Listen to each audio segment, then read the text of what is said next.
Hey everybody, and welcome to another Into the Chicane Quick Pit. I'm Channing Apodaca, and to start this one off, I only got two words for you. Logan Sargeant, Logan Sargeant, Logan Sargeant, Logan Sargeant. I'm assuming most people watching this are followers of mine, so presumably American, and you might be asking yourself, who is Logan Sargeant? Well, listen up, you fucking dorks. I'm about to tell you. Because for those not in the know, I'm happy to tell you that Logan Sargeant is now the racing pride of the United States of America. At least in Formula One.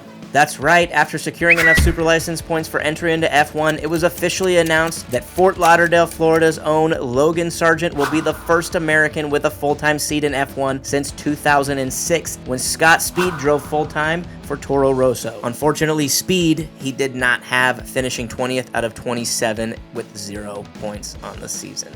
It should be noted that American race car driver Alexander Rossi participated in 5 Grand Prix events in 2015 as a reserve driver, not full-time, with the now defunct Marussia team. So how did it happen? Earlier this year, Logan Sargeant was added to the roster of the Williams Driver Academy after showing he had what it takes in Formula 2. They let him run in a few FP1 sessions throughout the year where it started to look like they were deliberately going after super license points, which are given out to young drivers through either a feeder series like F3, F2, IndyCar even, or by completing X amount of laps in a Formula 1 car during a Formula 1 practice session. Then the team announced that they were parting ways with perennial 20th place finisher and GOAT of the safety car, Nicholas Latifi. Thank God. And that Logan Sargeant would fill that seat should he get the super license points necessary. And he did, after just barely getting enough super license points in those practice sessions, but placing P5 in the Abu Dhabi F2 Grand Prix on November 20th and P4 in the season-long standings overall. Immediately after, Williams Racing made good on their previous announcement and confirmed that Logan Sargeant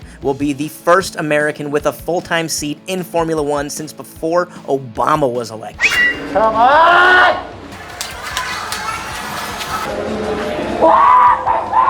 And about a week later, on November 30th, the team announced that Logan Sargeant had chosen the number 2 to be his career-long race number. A choice seen as somewhat taboo by drivers and race fans alike because no driver wants to be labeled number 2. Here's a quick history lesson for you guys. Prior to the 2014 season, drivers didn't pick their numbers. They were assigned that number based on their team's ranking the previous season. And there's a whole laundry list of other caveats and information that go along with the way that system worked that I won't get into. But starting in the 2014 season, drivers were allowed to pick a number that they would use for the entirety of their career, just so long as that number wasn't taken. Anything from 2 through 99, the number 1 being reserved for the driver who won the world championship the previous season, should he choose to use it. The last driver to use number 2, Belgian Stoffel van Dorn, who raced under the peace sign for McLaren from 2016 to 2018.